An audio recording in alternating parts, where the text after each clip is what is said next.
नमस्कार, आप देख रहे हैं डॉक्टर साहब आपके साथ मैं हूं मुस्कान। दर्शकों, आज के इस एपिसोड में हम बात करेंगे सोराइसिस के बारे में। हम ये जानेंगे कि सोराइसिस के लक्षण क्या है। हालांकि सोराइसिस में अक्सर ऐसा देखते हैं कि डैंड्रफ जैसा हो जाता है और कई बार लोग ये बेवकूफ़ी कर देते हैं, वो समझ लेते हैं कि ये डैंड्रफ है, हालांकि ऐसा नहीं होता है। तो आज इसी पे हम खास बातचीत करेंगे और ये जानेंगे कि सोराइसिस के क्या कुछ लक्षण हैं, कैसे समझ सके कि ये सोराइसिस है। और इसी पे खास बातचीत करने के लिए आज हमारे साथ मौजूद है डॉक्टर अश्मिता सिंह। आपको बता दें कि ये जानी मानी डर्मेटोलॉजिस्ट है। मैम नमस्कार, बहुत बहुत स्वागत है आपका। नमस्ते, थैंक मैं यू। आपसे ये जानना चाहूँगी, सोराइसिस की जब भी बात आती है तो लोग काफ़ी ज़्यादा कंफ्यूज हो जाते हैं, समझते हैं कि डैंड्रफ है, कुछ ऐसा है, और इसी में लोग कई बार छोड़ देते हैं इसको कई कई साल। मैं आपसे जानना चाहूँगी इसके लक्षण क्या कुछ हैं, कैसे समझ पाए कि कहीं ना कहीं वो सोराइसिस से ग्रसित हो चुके हैं। Thank you Muskan. सोराइसिस एक बहुत ही सीरियस बीमारी है क्योंकि इसका क्योर अभी तक नहीं है ना। इसको हम कह सकते हैं chronic auto immune disease. Auto immunity का मतलब होता है आपकी बॉडी जो कुछ सेल्स बनाती हैं जिससे बाहरी इन्फेक्शन से वो लड़ते हैं, वो अपनी ही सेल्स पे अटैक कर रही है। मतलब अपनी स्किन सेल्स पे आपके जो लिम्फोसाइट्स हैं वो अटैक कर रहे हैं, जिसकी वजह से जो स्किन सेल्स, जो नॉर्मल स्किन सेल्स हैं, जो स्किन आपकी स्मूथ होनी चाहिए, सतह उसकी स्मूथ होनी चाहिए, कोई ब्रेक्स नहीं होने चाहिए, उसमें क्या होता है कि स्किन बहुत तेज़ी से उसके सेल्स बढ़ने लगते हैं और वो डिसरेगुलेटेड ग्रोथ हो जाती है। मतलब एक स्किन में जो निचली सतह से ऊपरी सतह तक आने में 1 महीने का साइकिल होता है। वो आप समझ सकते हैं ना, जो स्किन शेड होती है जनरली वो साइकिल होता है। लेकिन सोराइसिस में क्या होता है, वो साइकिल 1 महीने से घट के 3-4 दिनों में का हो जाता है। तो इसका रिजल्ट ये होता है कि आपकी वो स्किन पपड़ी जैसी जमने लगती है। तो वो जैसे आपने बोला डैंड्रफ के बारे में, ये dandruff is not the only thing in psoriasis. वो बस एक स्कैल्प सोराइसिस है, वो एक टाइप का सोराइसिस है। सोराइसिस स्किन में कहीं भी हो सकता है। आपकी जनरली देखा गया है कि आपके कोहनी पे, घुटनों पे, हाथों पे, पैरों पे, नेल्स में गड्ढे हो जाते हैं। नेल्स काफ़ी मोटे मोटे टेढ़े मेढ़े हो जाते हैं। और स्कैल्प पे तो जो आप जानते हैं वो होता ही है।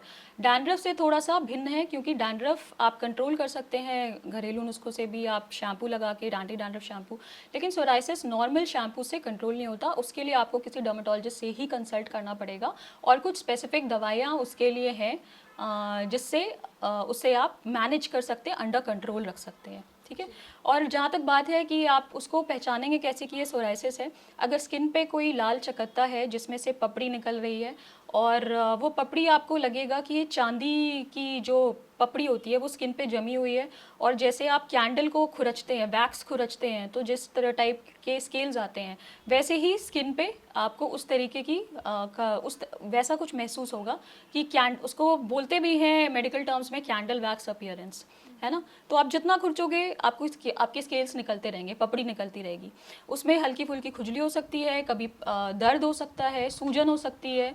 और अगर ये बॉडी सरफेस एरिया का 5% से कम है तो ये माइल्ड सोराइसिस बोलते हैं। अगर 10% से ज़्यादा है तो सिवियर सोराइसिस बोलते हैं। और इसमें आपको किसी डर्मेटोलॉजिस्ट से कंसल्ट करना बहुत ज़रूरी है। इसका मैनेजमेंट बहुत आसान है अगर आपको डॉक्टर से सलाह करके आप उनके कंसल्टेशन पे फॉलो करें। लेकिन अगर आपने इसको इग्नोर किया और आपने ध्यान नहीं दिया, इसको नज़रअंदाज करके उसको नॉर्मल कोई स्किन रैश समझ कर करते रहे तो वो बढ़ जाएगा। और बढ़ते बढ़ते कभी कभी क्या होता है, वो जॉइंट्स को इन्वॉल्व कर लेता है। So that is a very severe. 30% patients, जो सोराइसिस के 30% पेशेंट्स होते हैं, उनमें सिर्फ स्किन और स्कैल्प नहीं, जॉइंट्स भी इन्वॉल्व होते हैं। तो उसको कहते हैं सोराइसिस गठिया। आर्थराइटिस हो जाती है सोराइसिस की वजह से। सो अगर उस स्टेज पे पहुंच गया है सोराइसिस, तब आपको और भी काफ़ी दवाइयाँ, काफ़ी इंजेक्शंस देने पड़ते हैं। ऐसी कुछ दवाइयाँ ऐसी देनी पड़ती हैं जो काफ़ी लंबे समय तक, 3 महीने 6 महीने तक चलती हैं। और बिना उसके अगर आपने उसको भी इग्नोर किया तो वो इररिपेयरेबल हो सकता है ना। आपके जॉइंट्स भी टेढ़े मेढ़े हो सकते हैं। मैम बहुत बहुत शुक्रिया तमाम जानकारी देने के लिए। Yes. तो आशा करते हैं दर्शकों कि आप भी ये समझ पाए होंगे कि सोराइसिस क्या होता है और क्या कुछ इसके लक्षण होते हैं। और जैसा कि मैम ने ये बताया कि सोराइसिस के लक्षण को इग्नोर करना कहीं ना कहीं बहुत ज़्यादा घातक हो सकता है। तो आशा करते हैं दर्शकों जो तमाम जानकारी है आपके लाभदायक रही। तो आज के इस वीडियो में इतना ही। अगर आपने अब तक हमारे चैनल को सब्सक्राइब नहीं किया तो तुरंत कर ले, साथ ही हमारे फेसबुक पेज को लाइक करें। वीडियो देखने के लिए आपका धन्यवाद।